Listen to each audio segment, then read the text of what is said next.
Assalamualaikum warahmatullahi wabarakatuh. Selamat malam Ibu. Perkenalkan, nama saya Novanda Putri Ardana. Saya dari kelompok 6 kelas AK 614. Pada kesempatan kali ini, izinkan saya untuk mempresentasikan hasil penelitian kelompok kami, yaitu dengan judul Pengaruh Belanja Modal dan Ukuran Pemerintah Daerah terhadap Efisiensi Pengelolaan Keuangan Daerah, Studi pada Pemda Provinsi Indonesia pada tahun 2021 sampai dengan tahun 2023.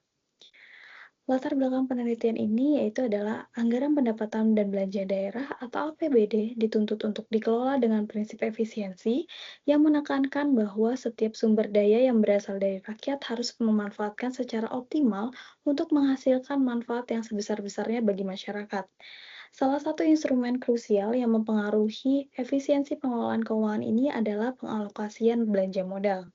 Nah, berdasarkan peraturan pemerintah PP Nomor 12 Tahun 2019, belanja modal merupakan pengeluaran anggaran untuk memperoleh aset tetap atau aset lainnya yang memberikan masa manfaat lebih dari satu periode akuntansi. Selanjutnya eh, yaitu adalah berdasarkan latar belakang tadi, kami merumuskan tiga masalah utama. Yang pertama yaitu adalah apakah belanja modal berpengaruh positif dan signifikan terhadap efisiensi pengelolaan keuangan daerah.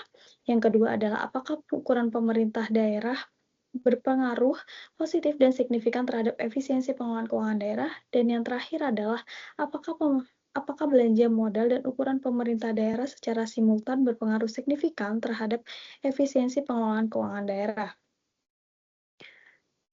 Selanjutnya yaitu adalah tujuan penelitian ini yaitu yang pertama, menguji dan menganalisis secara empiris pengaruh belanja modal terhadap efisiensi pengelolaan keuangan daerah. Yang kedua, menguji dan menganalisis secara empiris pengaruh ukuran pemerintah daerah terhadap efisiensi pengelolaan keuangan daerah. Dan yang terakhir adalah menguji dan menganalisis secara empiris pengaruh belanja modal dan ukuran pemerintah daerah secara simultan terhadap efisiensi pengelolaan keuangan daerah. Selanjutnya yaitu adalah untuk manfaat penelitian. Adapun manfaat penelitian ini yaitu yang pertama yaitu adalah secara teoritis, yaitu adalah sebagai validasi penerapan agensi teori dan stewardship teori di sektor publik. Selanjutnya itu adalah terdapat secara praktis. Manfaat penelitian secara praktis ini diharapkan menjadi bahan evaluasi bagi Pemda atau pemerintah daerah dalam optimalisasi belanja modal sesuai dengan amanat Undang-Undang Nomor 1 Tahun 2022. Selanjutnya itu adalah landasan teori. Kami menggunakan dua teori utama, yaitu yang pertama, teori keagenan, di mana masyarakat sebagai prinsipal memberi mandat kepada pemerintah daerah sebagai agen untuk mengelola keuangan secara transparan. Yang kedua yaitu adalah teori stewardship yang memandang pemerintah sebagai pengelola yang bertindak demi kepentingan terbaik publik. Kami meyakini bahwa semakin baik pengelolaan belanja modal, maka semakin tinggi tingkat efisiensi yang akan dicapai. Selanjutnya itu adalah landasan teori berdasarkan keuangan daerah. Yang kedua yaitu adalah landasan teori secara efisiensi, dan yang selanjutnya itu adalah landasan teori belanja modal, landasan teori ukuran pemerintah daerah. Nah, berikut adalah penelitian terdahulu yang berkaitan dengan penelitian kami. Di sini dapat kita lihat bahwa variabel utama dalam penelitian ini yaitu meliputi belanja modal sebagai ukuran pengeluaran aset tetap, dan ukuran pemerintah daerah yang diukur melalui total aset. Nah, berdasarkan kerangka pemikiran kami, terdapat tiga hipotesis. H1 yaitu belanja modal berpengaruh positif dan signifikan terhadap efisiensi pengelolaan keuangan daerah. Yang H2 yaitu adalah ukuran pemerintah daerah berpengaruh positif dan signifikan terhadap efisiensi pengelolaan keuangan daerah.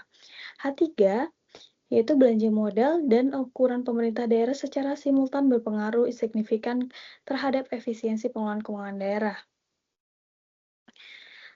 Selanjutnya yaitu adalah penelitian ini bersifat asosiatif kausal dengan pendekatan kuantitatif. Kami menggunakan metode purposive sampling dengan kriteria yaitu adalah Pemda provinsi yang memiliki LKPD lengkap dan telah diaudit BPK pada periode 2021 sampai dengan tahun 2023. Nah, dari total 38 provinsi, terdapat 34 provinsi yang memenuhi kriteria, sehingga sehingga total observasi kami yaitu adalah 102 data.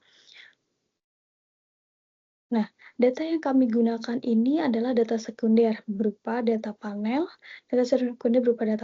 Nah, sumber utama kami yaitu adalah Direktorat Jenderal Perimbangan Keuangan atau DJPK, Badan Pemeriksa Keuangan atau BPKRI, dan Badan Pusat Statistik atau BPS.